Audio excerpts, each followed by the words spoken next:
Hello and welcome to the Business English Podcast. I'm Rob, and today we're taking on what many consider the ugly one in English grammar. Which one is that, you ask? It's a tricky structure that shows up whenever you need to talk about what could have been, missed chances, lost opportunities, and important lessons learned. Sounds dreary, right? Well, stick around because by the end of this episode, you'll know exactly how to use it with confidence in all your professional conversations. But first, let's meet our superstar Charlie. Picture this. Charlie is a finance analyst who moved to London just a couple of years ago. He's brilliant with numbers and strategy, and his colleagues respect his analytical thinking. Yet when it comes to reflecting on past outcomes, maybe a deal that slipped away or a project that stalled, Charlie's words get tangled. Yesterday in a client debrief, he wanted to say something like, "If we had reached out to the potential partner earlier, we would have secured the contract." But what came out was an awkward mixture. If we would have contacted them earlier, we maybe... His teammates frowned. The moment passed, and Charlie felt like he'd just fumbled a crucial pass in a championship game. Does this ring a bell? Perhaps you found yourself grasping for the right words when explaining how a past decision could have led to a more positive outcome. Or maybe you've been unsure how to smoothly express what might have happened if only conditions had been met. Here's the thing. In international business, reflecting on missed opportunities is vital for growth. It shows strategic thinking, foresight, and a willingness to learn. But if the language doesn't flow easily, those valuable insights might never reach your colleagues' ears. Or worse, they might misunderstand your point entirely. So what is this so-called ugly structure? And why is it so crucial? Today we're focusing on the third conditional, a grammatical pattern that lets you look back at the past and imagine how things could have ended differently.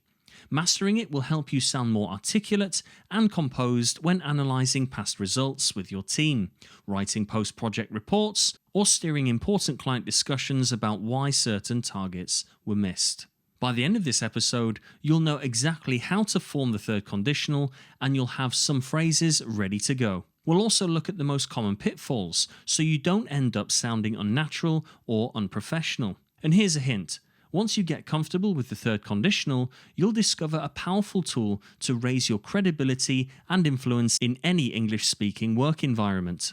Ready to learn how to say what could have been without sounding uncertain or struggling for words? Stay tuned, because in just a moment, we'll break down the exact formula you need, and you'll never stumble over this tricky piece of English again. Keep listening, there's a game-changing skill waiting on the other side of the intro. Ladies and gentlemen, welcome to the Business English Podcast, helping professionals communicate more effectively, more confidently, and with impact. With your host, Rob, from Energetic English. Let's get down to business.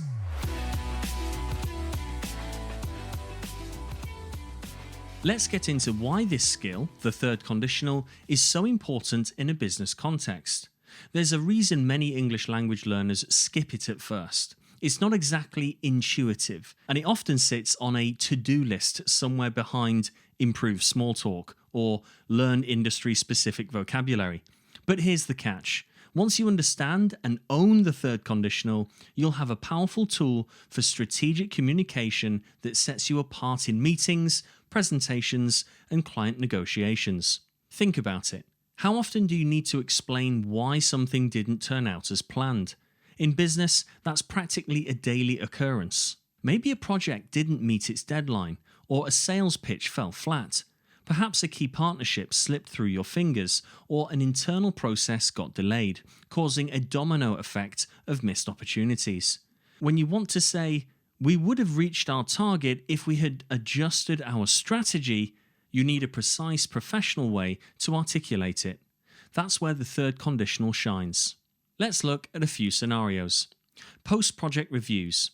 After wrapping up a project, you're reflecting on the missed timelines or budget overruns. Instead of vaguely saying, "we should have done it differently," you can say, If we had assigned an extra developer 2 weeks earlier, we would have launched on schedule. That's crystal clear, right? It shows you've pinpointed the exact cause and effect. Client discussions. Imagine a tricky conversation with a client about why last quarter's proposal didn't win them over. Instead of sounding defensive or vague, try, if we had tailored our offer to include their service requirements from the start, we would have earned their trust. Suddenly, you're communicating both regret and insight, reassuring them you know how to do it better next time. Team debriefs. Ever had a team meeting where someone's feeling a bit down after losing a big account? Instead of simply saying, we should have called them more often, you can reflect, if we'd followed up more proactively, we would have secured a second meeting. Now everyone knows exactly what action might have changed the outcome. No confusion, no guesswork. But hold on, there's more. Mastering the third conditional is not just about looking backward, it's about strengthening future strategies. When you skillfully identify missed opportunities and communicate them without hesitation, you become the person who learns fast and moves forward smarter. Colleagues pay attention, leaders listen, clients sense credibility. It's like gaining a special lens that helps you and others see what could have been done differently, without sounding uncertain or overly apologetic. Instead, you come across as analytical and solutions-focused. And guess what? Most non-native speakers struggle here, so if you invest just a bit of time to nail this skill, you'll stand out. You'll sound professional, you'll earn trust, and you'll be remembered for all the right reasons.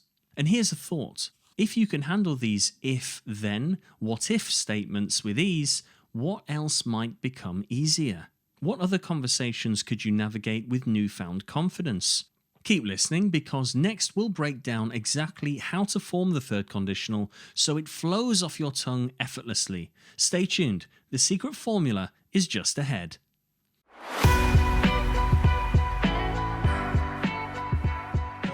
Alright, now let's cut straight to the heart of it. How do you actually form the third conditional? In business, you need reliable structures that let you communicate precisely. Here's the formula. Consider it your secret key. If plus subject plus had plus past participle, subject plus would have plus past participle. Now, that's pretty difficult to internalize just listening to the audio, so let me give you an example. If we had contacted the supplier earlier, we would have secured a better rate. If we had contacted the supplier earlier, we would have secured a better rate. It's that simple, but don't be fooled. It takes a little practice to make it sound natural. The if part of the sentence always uses had plus a past participle. Words like contacted, completed, launched. The second part uses would have plus another past participle. Two clauses, each reflecting something that never happened but could have changed everything if it had. Let's try a few phrases. I'll say them once and then repeat them so you can speak along with me. Ready? Oh, and if you're finding this content useful, subscribe to our weekly newsletter, the 3-Minute Minutes, for a transcript and more advanced business vocabulary to keep you ahead of your peers. The link is in the description. So, number 1. If we had prepared a tailored proposal, we would have won the contract. If we had prepared a tailored proposal, we would have won the contract.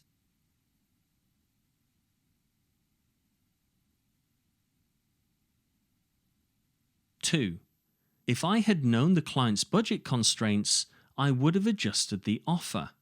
If I had known the client's budget constraints, I would have adjusted the offer.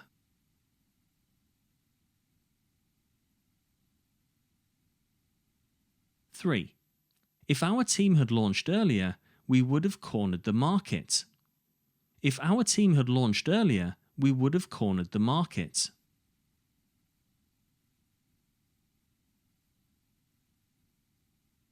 Don't worry if it feels strange at first. The point is to train your tongue and your mind. So when you are in that high-stakes meeting, these phrases roll out smoothly. Notice how these sentences allow you to pinpoint a missed opportunity and link it directly to a hypothetical, more successful outcome. There's no confusion, no vague references, just a clear, if this had happened, that would have followed structure. And here's the best part. Once you internalize this pattern, you can adapt it to virtually any scenario. Sales, marketing, product development. Wherever you look back and realize something could have been done differently, the third conditional is your go-to linguistic tool. But we're not done yet. Keep listening, because up next, we'll talk about common mistakes to avoid. After all, the last thing you want is to master the formula but slip into the pitfalls that trip up so many learners. Stay tuned, because knowing the common errors will help you skip them altogether.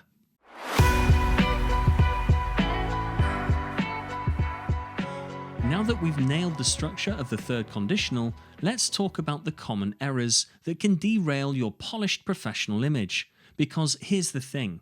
Even if you know the formula, the tiniest mistake can make your sentence sound off and your meaning less clear.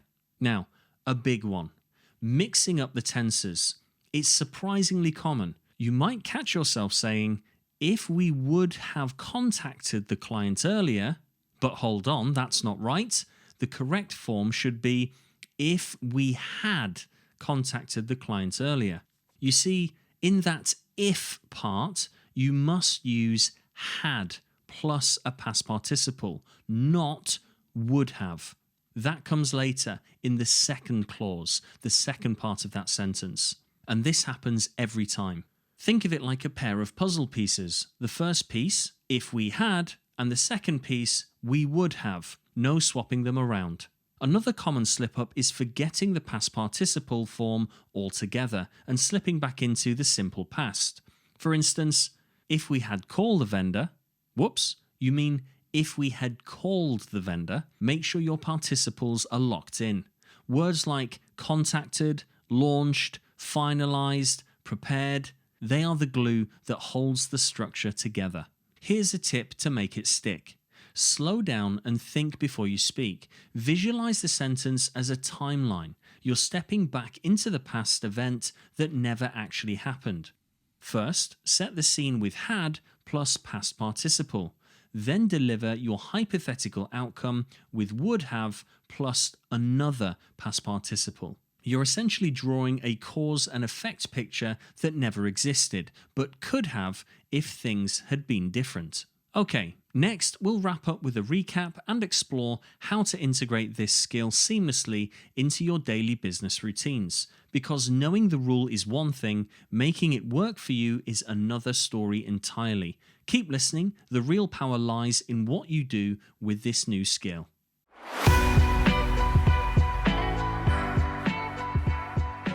We've come a long way in this episode. We started by meeting Charlie, who struggled to reflect on missed opportunities in the right words. Then we discovered why mastering the third conditional is such a powerful tool in business, helping you articulate what could have been done differently to shape a more successful outcome.